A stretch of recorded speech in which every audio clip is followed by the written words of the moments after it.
A Glowing Future by Ruth Rendell. Read by Elizabeth Bell.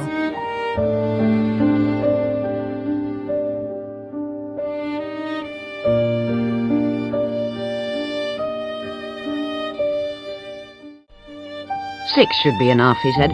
"We'll say 6 tea chests then and 1 trunk. If you'll deliver them tomorrow, I'll get the stuff all packed and maybe your people could pick them up Wednesday." She hadn't moved. She was still sitting in the big oak armchair at the far end of the room. He made himself look at her and he managed a kind of grin, pretending all was well. "No trouble," he said. "They're very efficient." "I couldn't believe," she said, "that you'd really do it. Not until I heard you on the phone. I wouldn't have thought it possible. You'll really pack up all those things and have them sent off to her." They were going to have to go over it all again. Of course they were. It wouldn't stop until he'd got the things out and himself out, away from London and her for good. And he wasn't going to argue or make long defensive speeches. He lit a cigarette and waited for her to begin, thinking that the pubs would be opening in an hour's time and he could go out then and get a drink. "I don't understand why you came here at all," she said. She had gone white. "Just to get your things.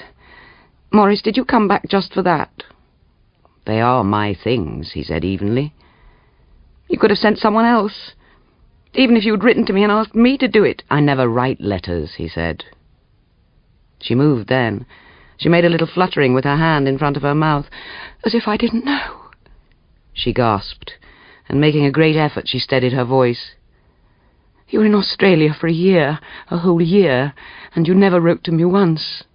"I phoned?" "Yes, twice.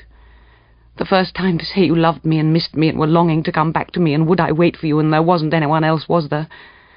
And the second time, a week ago, to say you'd be here by Saturday and could I put you up? My God, I'd lived with you for 2 years. We were practically married and then you phone and ask if I could put you up." "Words," he said. "How would you have put it?" "For one thing, I'd have mentioned Patricia. Oh, yes, I'd have mentioned her. I'd have had the decency, the common humanity for that. Do you know what I thought when you said you were coming? I ought to know by now how peculiar he is, I thought, how detached, not writing or phoning or anything. But that's Maurice. That's the man I love, and he's coming back to me, and we'll get married, and I'm so happy." "I did tell you about Patricia." "Not until after you'd made love to me first." He winced. It had been a mistake, that. Of course he hadn't meant to touch her beyond the requisite greeting kiss, but she was very attractive and he was used to her and she seemed to expect it. No, what the hell. Women never could understand about men and sex. And there was only one bed, wasn't there? A hell of a scene there'd have been that first night if he'd suggested sleeping on the sofa in here. "You made love to me," she said. "You were so passionate. It was just like it used to be. And then the next morning you told me. You'd got a residence permit to stay in Australia. You'd got a job all fixed up. You'd met a girl you wanted to marry. Just like that, you told me, over breakfast. Have you ever been smashed in the face, Maurice? Have you ever had your dreams trodden on?" "Would you rather I'd waited longer? As for being smashed in the face," he rubbed his cheekbone, "that's quite a punch you pack." She shuddered. She got up and began slowly and stiffly to pace the room. "I hardly touched you. I wish I'd killed you." By a small table she stopped. There was a china figurine on it, a bronze paper knife, an onyx pen jar that matched the ashtray. "All those things," she said. "I looked after them for you. I treasured them. And now you're going to have them all shipped out to her. The things we lived with. I used to look at them and think, Maurice bought that when we went to... Oh, God, I can't believe it. Sent to her." She flung herself onto the sofa and burst into sobs. He wasn't going to be moved by that. He wasn't going to be moved at all. Once he'd packed those things, he'd be off to spend the next 3 months touring Europe. A free man, free for the sights and the fun and the girls, for a last fling of wild oats. After that, back to Patricia and a home and a job and responsibility. It was a glowing future which this hysterical woman wasn't going to mess up. "Shut up, Betsy, for God's sake," he said. He shook her roughly by the shoulder, and then he went out, because it was now 11 and he could get a drink. Betsy made herself some coffee and washed her swollen eyes. She walked about looking at the ornaments and the books, the glasses and vases and lamps which he would take from her tomorrow. It wasn't that she much minded losing them, the things themselves, but the barrenness which would be left, and the knowing that they would all be Patricia's. In the night she had got up, found his wallet, taken out the photographs of Patricia and torn them up. But she remembered the face, pretty and hard and greedy. And she thought of those bright eyes widening as Patricia unpacked the tea chests, the predatory hands scrabbling for more treasures in the trunk. He would marry her, of course.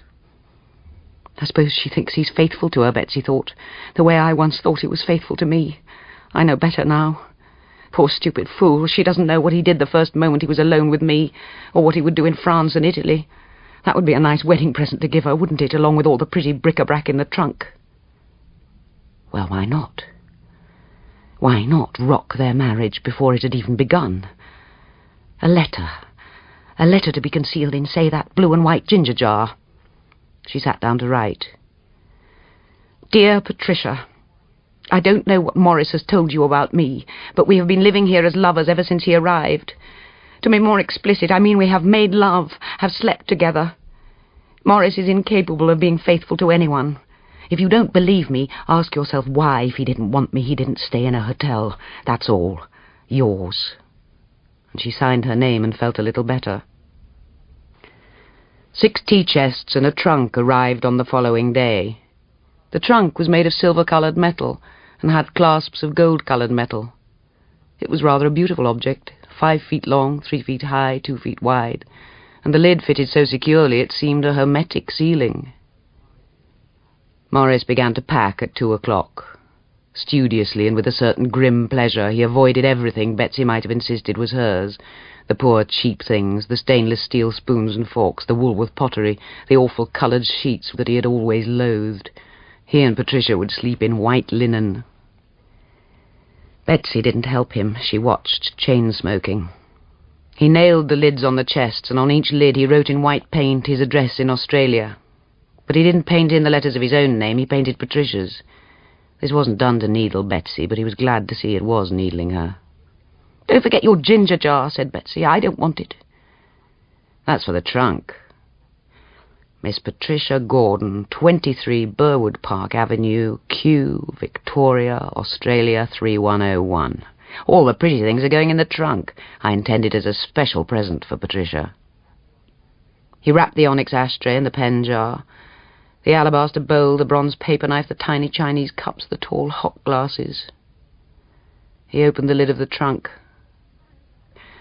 I hope the customs open it, Betsy shouted at him. I hope they confiscate things and break things. I'll pray every night for it to go to the bottom of the sea before it gets there. The sea, he said, is a risk I must take. As for the customs, he smiled. Patricia works for them. She's a customs officer, didn't I tell you? I very much doubt if they'll even glance inside. And now I'll have to go out and get a padlock. When he'd gone, she put her letter in the ginger jar. She hoped he would close the trunk at once, but he didn't. He left it open, the lid thrown back, the new padlock dangling from the gold-coloured clasp. Is there anything to eat, he said. Go and find your own bloody food. Go and find some other woman to feed you. He liked her to be angry and fierce. It was her love he feared. He came back at midnight to find the flat in darkness, and he lay down on the sofa with the tea chests standing about him like defences, like barricades, the white paint showing faintly in the dark. Miss Patricia Gordon. Presently, Betsy came in. She didn't put on the light. She wound her way between the chests, carrying a candle in a saucer which she set down on the trunk. In the candlelight, wearing a long white nightgown, she looked like a ghost, like some wandering madwoman, a Mrs. Rochester, a woman in white. Morris. Go away, Betsy, I'm tired. Morris, please. I'm sorry I said those things. Okay, I'm sorry too. It's a mess, and maybe I shouldn't have done it the way I did. But the best way is for me just to go, my things to go and make a clean split, right? Now will you please be a good girl and go away and let me get some sleep? What happened next he hadn't bargained for. It hadn't crossed his mind. Men don't understand about women and sex. She threw herself on him, clumsily, hungrily. She pulled his shirt open and began kissing his neck and his chest, holding his head, crushing her mouth to his mouth, lying on top of him and gripping his legs with her knees. He gave her a savage push. He kicked her away, and she fell and struck her head on the side of the trunk. The candle fell off, flared, and died in a pool of wax. In the darkness he cursed floridly. He put on the light, and she got up, holding her head where there was a little blood. "Oh, get out, for God's sake," he said, and he manhandled her out, slamming the door after her. In the morning, when she came into the room, he was sitting up on the sofa, looking at his plane ticket to Paris. "The men are coming for the stuff at 10, he said, as if nothing had happened, "and they better not be late. I have to be at the airport at noon." She shrugged. She had been to the depths, and she thought he couldn't hurt her any more. "You'd better close the trunk," she said absent-mindedly. "All in good time." His eyes gleamed. "I've got a letter to put in yet." Her head bowed, the place where it was bruised, sore and swollen. She looked loweringly at him. "You never write letters." "Just a note. One can't send a present without a note to accompany it, can one?" He pulled the ginger jar out of the trunk, screwed up her letter without even glancing at it, and threw it on the floor. Rapidly, yet ostentatiously, and making sure that Betsy could see, he scrawled across a sheet of paper, "All this is for you, darling Patricia, for ever and ever." "How I hate you," she said.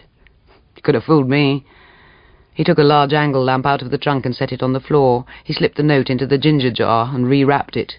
"Hatred isn't the word I'd use to describe the way you came after me last night." She made no answer. Perhaps he should have put a heavy object like that lamp in one of the chests. Perhaps he should open up one of the chests now. He turned round for the lamp. It wasn't there. She was holding it in both hands. "I want that, please." "Have you ever been smashed in the face, Morris?" she said breathlessly, and she raised the lamp and struck him with it full on the forehead. He staggered, and she struck him again, and again, and again, raining blows on his face and his head. He screamed. He sagged, covering his face with bloody hands. Then with all her strength she gave him a great swinging blow, and he fell to his knees, rolled over, and at last was stilled and silenced. There was quite a lot of blood, though it quickly stopped flowing. She stood there looking at him, and she was sobbing.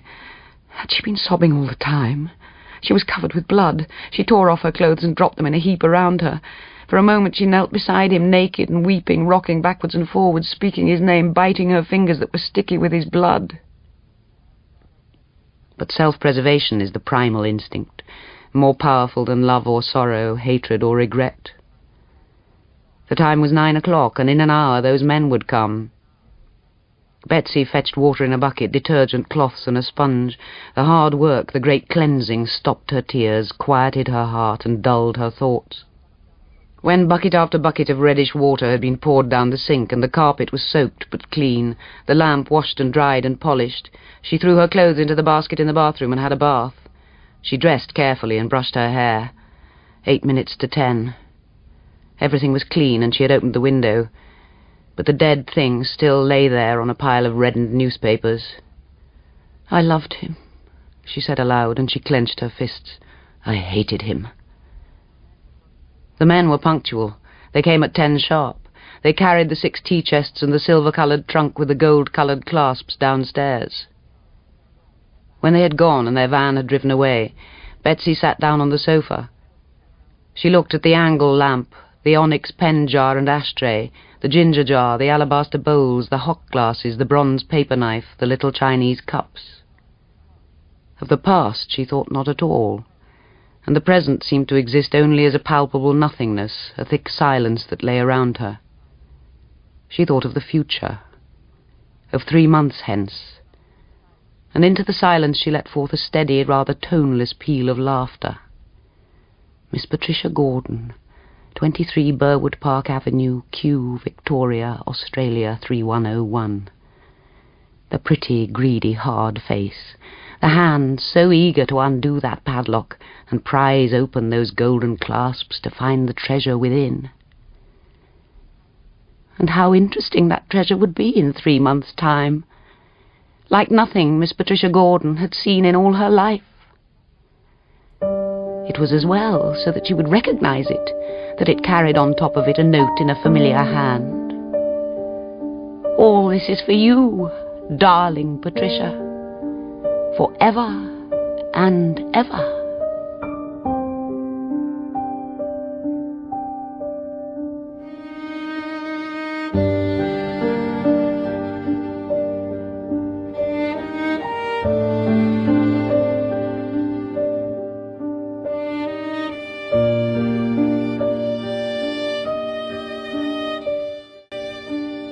The Fallen Curtain. Read by Peter Meakin.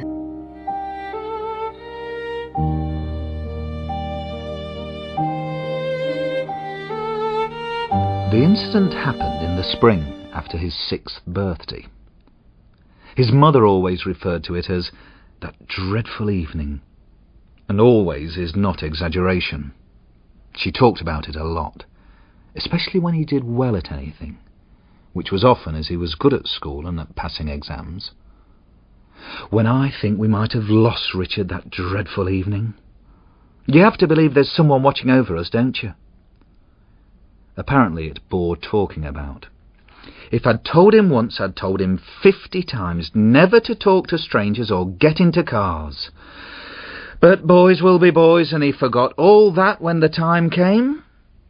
He was given sweets, of course, and lured into this car. Whispers at this point, meaning glances in his direction. What Richard couldn't understand was how his mother knew so much about it. She hadn't been there. Only he and the man had been there, and he couldn't remember a thing about it. A curtain had fallen over that bit of his memory. They were living then in Upfield, in a little terraced house in Petunia Street, he and his mother and his father. Round the corner in Lupin Street lived his Gran, his father's mother. Gran never came to their house, though he thought his father would have liked it if she had. That made 3 houses Richard was allowed into: his own, his Gran's, and the house next door in Petunia Street, where the Wilsons lived with their Brenda and their John. He and John were in the same class at school, but his mother wouldn't let him go to school alone with John, although it was only 3 streets away. She was very careful and nervous about him, was his mother, waiting outside the gates before school ended to walk him home, with his hand tightly clasped in hers. But once a week he didn't go straight home, because Wednesday evening was the one he spent at Gran's, and the time between his mother's leaving him and his arrival at Gran's house was the only time he was ever free and by himself. That was the way it was. That dreadful evening, his mother left him as usual at the corner and saw him across the road. He could remember that. And remember, too, how he'd looked to see if Gran was at her gate. When he'd made sure she wasn't, he'd wandered onto the building site to cajole the cat out of the nest she'd made for herself among the rubble. It was late March, a fine afternoon, and still broad daylight at 4. He was stroking the cat, thinking how thin and bony she was, and how some of Gran's fish and chips would do her good, when... What next? At this point the curtain came down. 3 hours later it lifted, and he was in Plumtree Grove, walking along quite calmly, when whom should he meet but Mrs. Wilson's Brenda, out for an evening with her boyfriend. Brenda had pointed at him, stared, and shouted. She ran up to him and clutched him and squeezed him till he could hardly breathe. Was that what had frightened him into losing his memory? Petunia Street was full of police cars, and there was a crowd outside their house. Brenda hustled him in, shouting, "I've found him! I've found him!" And there was his father, all white in the face, talking to policemen, his mother half dead on the sofa being given brandy, and wonder of wonders, his Gran there too. They all started asking him questions at once. Had he answered them? All that remained in his memory was his mother's scream. He was never allowed to be alone after that, not even to play with John in the Wilsons' garden, and he was never allowed to forget those events he couldn't remember. Growing up brought no elucidation of that dreadful evening, but it did bring, with adolescence, the knowledge of what might have happened. And as he came to understand that it wasn't only threats and blows and stories of horror which the man might have inflicted on him, he felt an alien in his own body, or as if that body were covered with a slime which nothing could wash away. For there was no way of knowing now, nothing to do about it but wish his mother would leave the subject alone, avoid getting friendly with people, and work hard at school. He did very well there, for he was naturally intelligent and had no outside diversions. He was the first member of his family ever to go to college, and the only cloud in the sky was that his gran wasn't there to see his glory. She had died in the hospital when he was 14, and the little bit of money she'd saved, she left to Richard to come to him when he was 18. It was just enough to buy a car, and when he came down from university for the Easter holidays, he bought a 2-year-old Ford. His mother watched him drive expertly round the block, her only regret that he hadn't got a nice girl beside him. The day after he'd passed his test, he thought he'd drive over to Upfield and look up John Wilson. It was a Wednesday in early April, a fine, mild afternoon, and still, of course, broad daylight at 4. But as he approached Petunia Street up Plumtree Grove from the southerly direction, it struck him that he'd quite like to take a look at his gran's old house and see whether they'd built anything on that bit of waste ground. For years and years those bricks had lain there, though the thin old cat had disappeared or died. And the bricks were still there, overgrown now by grass and nettles. As he was trying to pull himself out of this dreamy, dazed feeling and go off to John's, a living creature did appear behind the shrub-high weeds. A boy, about 8. Richard didn't intend to get out of the car, but he found himself out of it, locking the door, and then strolling over onto the building site.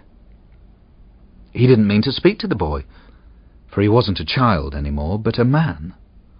And if there is an explicit rule that a child mustn't speak to strangers, there is an explicit, unstated one, that a man doesn't speak to children.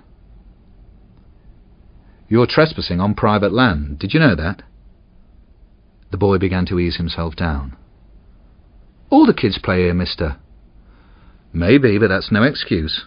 Where do you live?" "Upfield High Road." "I think you'd better get in my car, and I'll take you home." "There won't be no one there. My mum works late Wednesdays, and I haven't got no dad. I'm to go straight home from school and have my tea for when my mum comes at 7. "But you haven't, have you?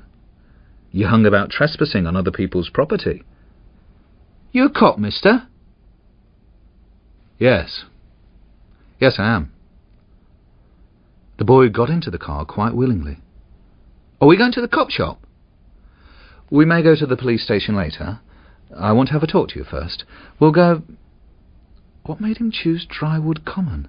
So far away, a place he'd heard of but hadn't visited so far as he knew in his life. "We'll go to Drywood and have a talk. There's some chocolate on the dashboard shelf. Have a bit if you like." The boy introduced himself as Barry. He was 8, and he had no brothers and sisters or father, just his mum, who worked to keep them both. It wasn't easy finding Drywood Common because the signposting was bad around there. But the strange thing was that, once there, the whole layout of the common was familiar. "We'll park down by the lake." Barry was very calm and trusting. He listened intelligently to the policeman's lecture on behaving himself and not trespassing, and he didn't fidget or seem bored when the man stopped talking about that and began to talk about himself. The man had had a lonely sort of life, a bit like being in prison, and he'd never been allowed out alone. Even when he was in his own room doing his homework, he'd been watched, and he hadn't had a single real friend. Would Barry be his friend? Just for a few hours? Just for that evening? Barry would. "But you're grown up now," he said. The man nodded. Barry said later, when he recalled the details of what his mother called that nasty experience, for he was always able to remember every detail, that it was at this point the man had begun to cry. A small, rather dirty hand touched the man's hand and held it. No one had ever held his hand like that before. Not possessively or commandingly, but gently, sympathetically, lovingly. Their hands remained clasped, the small one covering the large, then the large enclosing and gripping the small. A tension, as of time stopped. held the two people in the car still. The boy broke it and time moved again. "What's the time?" 6:15. "I ought to be getting back now. How about a game of hide-and-seek first? Your mum won't be home yet. I can get you back to Upfield in 10 minutes. "I don't know. Suppose she gets in early? Please? Just for a little while. I used to play hide-and-seek down here when I was a kid." "But you said you never played anywhere. You said—" "Did I? Maybe I didn't. I'm a bit confused." Barry looked at him gravely. "I'll hide first." In the car, the man sat counting. 98, 99, 100. When he stopped, he was aware of the silence of the place. The boy wasn't behind any of the trees, or in the bushes by the waterside, or covered by the brambles in the ditch that ran parallel to the road. Where the hell had the stupid kid got to? "Where are you, Barry? Come on out! I've had about enough of this!" There was no answer. "When I find him, I'll kill him." He broke a stick off a bush and began thrashing about with it, enraged, shouting into the dark silence. "Barry, come out at once! Do you hear me? He doesn't want me. He doesn't care about me. No one will ever want me." Then he heard a giggle from a treetop above him, and suddenly there was a crackling of twigs, a slithering sound. In the giggle, he thought there was a note of jeering. But where? Where? For a moment the man stood still.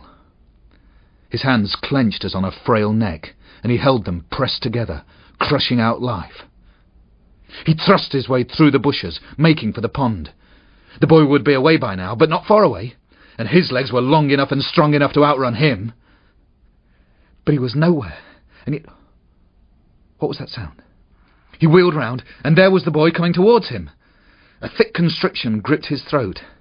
There must have been something in his face, some threatening gravity made more intense by the half-dark that stopped the boy in his tracks. They stared at each other for a moment. For a lifetime. For 12 long years.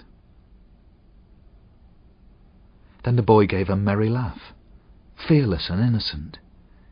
He ran forward, then flung himself into the man's arms, and the man, in a great release of pain and anguish, lifted the boy up, lifted him, laughing into his own laughing face. "Come on," Richard said. "I'll take you home. I don't know what I was doing, bringing you here in the first place." "To play hide-and-seek," said Barry. "We had a nice time." They got back into the car. It was after 7 when they got to Upfield High Road. "I don't reckon my mum's got in yet." "I'll drop you here. I won't go up to your place." Richard opened the car door to let him out. "Barry? What is it, mister?" "Don't ever take a lift from a man again, will you? Promise me?" Barry nodded. "OK." "I once took a lift from a stranger, and for years I couldn't remember what had happened. It sort of came back to me tonight, meeting you.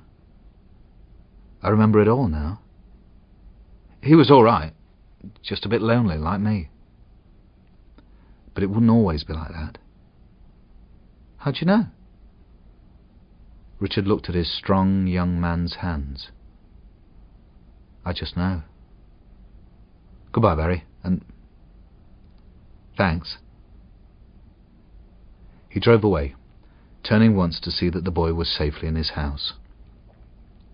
Barry told his mother all about it, but she insisted it must have been a nasty experience and called the police. Since Barry couldn't remember the number of the car and had no idea of the stranger's name, there was little they could do. They never found the man.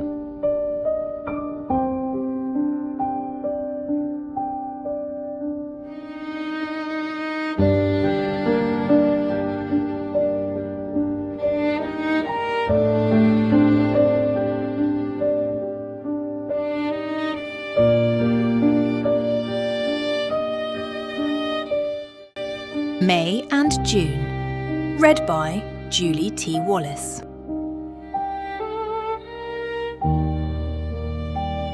Their parents named them May and June because their birthdays occurred in those months. May was like the time of year in which she had been born, changeable, chilly and warm by turns.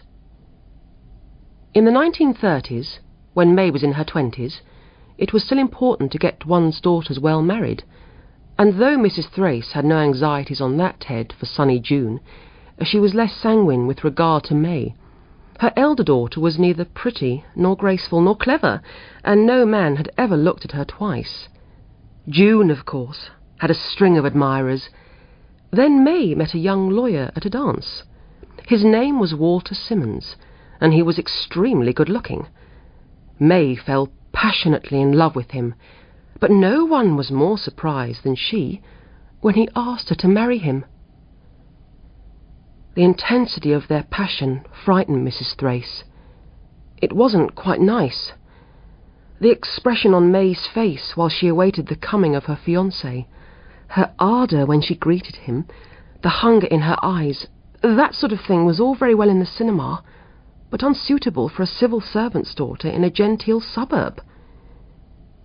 Briefly, May had become almost beautiful. June, who was clever as well as pretty, was away at college training to be a schoolteacher. It had been considered wiser, or long before Walter Simmons was thought of, to keep May at home. She had no particular aptitude for anything, and she was useful to her mother about the house. Now, of course, it turned out that she had an aptitude for catching a rich, handsome and successful husband. Then, a month before the wedding, June came home for the summer holidays. It was all very unfortunate, Mrs. Thrace said over and over again. If Walter Simmons had jilted May for some unknown girl, they would have been bitterly indignant, enraged even. But what could anyone say or do when he transferred his affections from the elder daughter to the younger? May screamed and sobbed and tried to attack June with a knife. "We're all terribly sorry for you, my darling," said Mrs. Thrace, "but you have to face the fact that he's changed his mind. Isn't it better to find out now than later?" "I would have had him, though," said May. Mrs. Thrace blushed. "I shall never marry now," said May. "She's ruined my life." Walter and June were married, and Walter's father bought them a big house in Surrey. May never forgave her sister. Mr. and Mrs. Thrace were most careful never to speak of June in her presence, so May listened outside the door, and she secretly read all June's letters to her mother. She knew that they had moved to a much larger house, and she knew where they went for their holidays and what friends they entertained. But what she was never able to discover was how Walter felt about June. Had he ever really loved her? Had he repented of his choice? It comforted her. It was perhaps the only thing that kept her going, to convince herself that Walter regretted his bargain. Sometimes, after a letter had come from June, May would see her mother looked particularly pleased and satisfied, and then, shaking with dread, she would read the letter, terrified to find that June was pregnant. But Mrs. Thrace's pleasure and satisfaction must have come from some other source, for no children came, and now June was past 40. Trained for nothing, May continued to live at home until her parents died. And that was how it happened that May saw Walter again.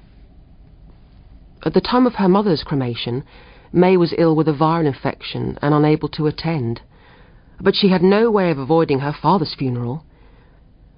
When she saw Walter come into the church, a faintness seized her, and she huddled against the pew rail, trembling. She covered her face with her hands to make it seem as if she was praying, and when at last she took them away, Walter was beside her. He took her hand and looked into her face. "Won't you come and speak to your sister, May?" he said. "Shall we let bygones be bygones on this very sad day?" May shivered as she withdrew her hand and marched to the back of the church. She placed herself as far away from June as she could get. But it was at a funeral that they were reconciled. May learnt of Walter's death through reading an announcement of it in a newspaper, and the pain of it was as great as that she had suffered when her mother had told her he wanted to marry June. She sent flowers, an enormous wreath of snow-white roses, and of course she would go to the funeral, whether June wanted her there or not. Apparently June did want her. Perhaps she thought the roses were for the living bereaved and not for the dead. She came up to May and put her arms round her, laying her head against her sister's shoulder in misery and despair. May broke their long silence. "Now you know what it's like to lose him," she said. "Oh, May, don't be cruel to me now. I've nothing left." So May sat beside June, and after the funeral she went back to the house where June had lived with Walter. In saying she had nothing left, June had presumably been referring to emotional rather than material goods. Apart from certain stately homes she had visited on tours, May had never seen anything like the interior of that house. 2 days later, there came a letter from June. "Dearest May, don't be angry with me for calling you that. I can't be sorry for what I did, because so much happiness came of it for me, but I am truly sorry that you were the one to suffer, and now I want to try and make up to you for what I did. Will you come and live with me? You are welcome to share everything with me. You will know what I mean when I say I feel that would be just. Please make me happy by saying you forgive me, and you will come. Always your loving sister, June." What did the trick was June saying it would be just. Yes, it would be justice if May could now have some of those good things which were hers by right, and which June had stolen from her along with her man. She waited a week before replying. "Dear June, what you suggest seems a good idea. I will make my home with you. Let me know when you want me to come. It is raining again here and very cold. Yours, May." There was nothing, however, in the letter about forgiveness. And yet May, sharing June's house, was almost prepared to forgive, for she was learning at last what June's married life had been. "You can talk about him if you want to," she said hungrily on their first evening together. "If it's going to relieve your feelings, I don't mind. What is there to say except that we were married for 40 years, and now he's dead? You could show me some of the things he gave you." May picked up ornaments, gazed at pictures. "Oh, they weren't presents. I bought them, or he did." "I wonder you're not afraid of burglars. Have you got lots of jewellery too?" "Not much." May's eyes were on June's engagement ring. The poor thing of diamond chips in 9-carat gold, far less expensive than the ring Walter had given his first love. "I should have thought you'd have an eternity ring." "Marriage doesn't last for eternity," said June. "Let's not talk about it any more." May could tell she didn't like talking about it. June shied at mentioning Walter's name, and she put away the photographs of him, which had stood on the piano. May wondered if Walter had ever written any letters to his wife. They had seldom been parted, of course, but it would be strange if June had received no letter from him in 40 years. The first time June went out alone, May tried to open her desk. It was locked. That night, May reread the 2 letters she had received from Walter during their engagement. Each began, "Dearest May." She hadn't looked at them for 40 years, but now she read them with calm satisfaction. May decided to start wearing her engagement ring again. If June noticed, she didn't remark on it. "Was it you or Walter who didn't want any children?" May asked. "Children just didn't come." "Well, Walter must have wanted them. When he was engaged to me, we talked of having 3. June looked upset, but May could have talked of Walter all day long. "He was only 65. That's young to die these days. You never told me what he died of." Cancer. Just like Mother, said May. Suppose June had had cancer and had died. Remembering Walter's tender look and strong handclasp at her father's funeral, May thought he would have married her. She twisted the ring on her finger. You were almost like a second wife, weren't you? It must be a difficult position. I'd much rather not talk about it, said June, and with her handkerchief to her eyes, she left the room. May was happy. For the first time in 40 years. Sometimes she imagined Walter sitting in this chair or standing by that window, his heart full of regret for what he might have had. And she thought now, while he had been longing for her, she, far away, had been crying for him. She never cried now, though June did. I'm an old fool. I can't help giving way. Oh, you're strong, May, but I'm weak, and I miss him so. The strong and the weak. May remembered those words when a movement downstairs woke her in the night. She heard footsteps and the sound of a door being forced. She put on her dressing gown and went stealthily along the passage to June's room. The bed was empty. She looked out of the window, and the moonlight showed her a car parked on the gravel drive which led down to the lane. A yellower, stronger light streamed from the drawing-room window. Before she reached the head of the stairs, she heard a violent crash. There was a cry from below, footsteps running. May got to the stairs in time to see a slight figure rush across the hall and slam the front door behind him.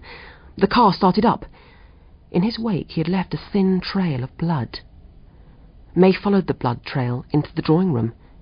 June stood by her desk, which had been torn open and all its contents scattered on the table. She was trembling, tearful and laughing with shaky hysteria, pointing to the shards of cut glass that lay everywhere. I threw the decanter at him. I hit him, and it cut his head and he ran. May went up to her. Are you all right? He didn't touch me. He pointed that gun at me when I came in. But I didn't care. I couldn't bear to see him searching my desk, getting at all my private things. Oh, wasn't I brave, May? But May wasn't listening. She was reading the letter which lay open and exposed on top of the paper the burglar had pulled out of the desk. Walter's bold handwriting leapt at her, weakened though it was, enfeebled by his illness. My darling love, it is only a moment since you walked out of the ward, but I can't resist an impulse to write now and tell you how happy you have made me in all the years we have been together. If the worst comes to the worst, my darling, and I don't survive the operation, I want you to know you were the only woman I have ever loved. I wouldn't have thought I'd have had the courage, said June, but perhaps the gun wasn't loaded. Oh, would you call the police, please, May? Yes, said May. She picked up the gun.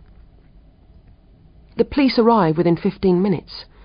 They brought a doctor with them, but June was already dead, shot through the heart at close range. We'll get him, Miss Thrace, don't you worry, said the inspector. It was a pity you touched the gun, though. Did it without thinking, I suppose? It was a shock, said May. I've never had a shock like that. Not since I was a girl.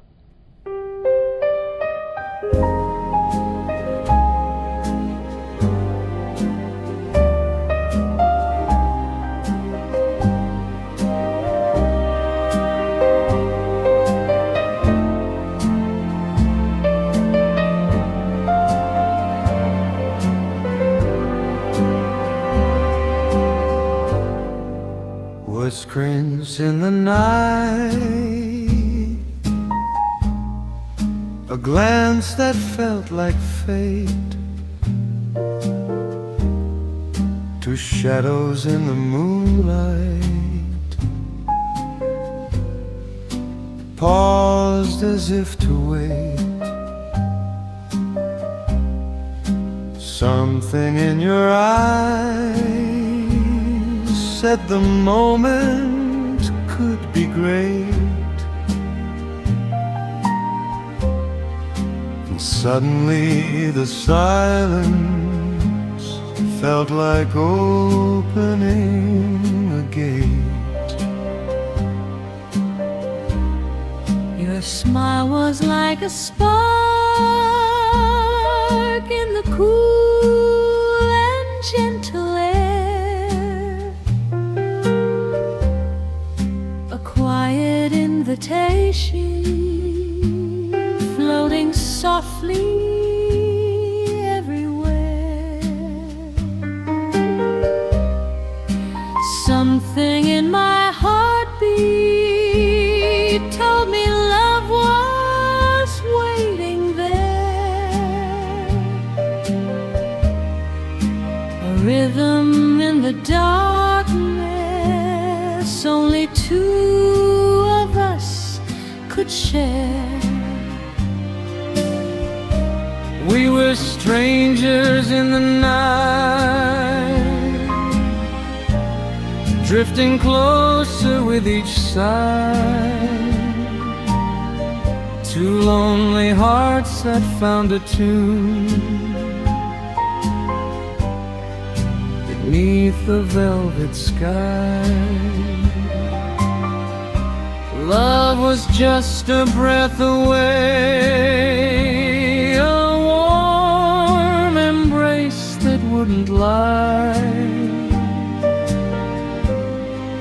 And everything changed softly when we whispered our first hi.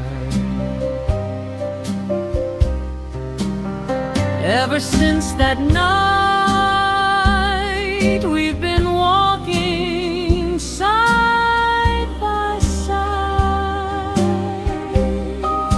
lovers at first sight,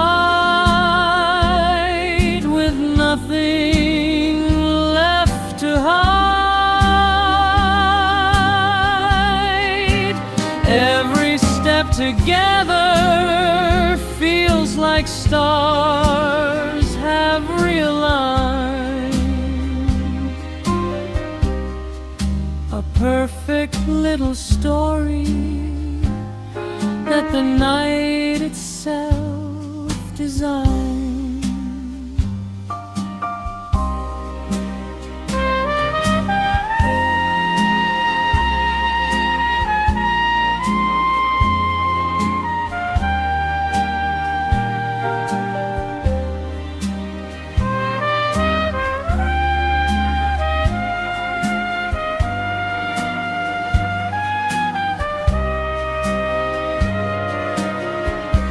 Love was just a breath away, a warm embrace that felt so right.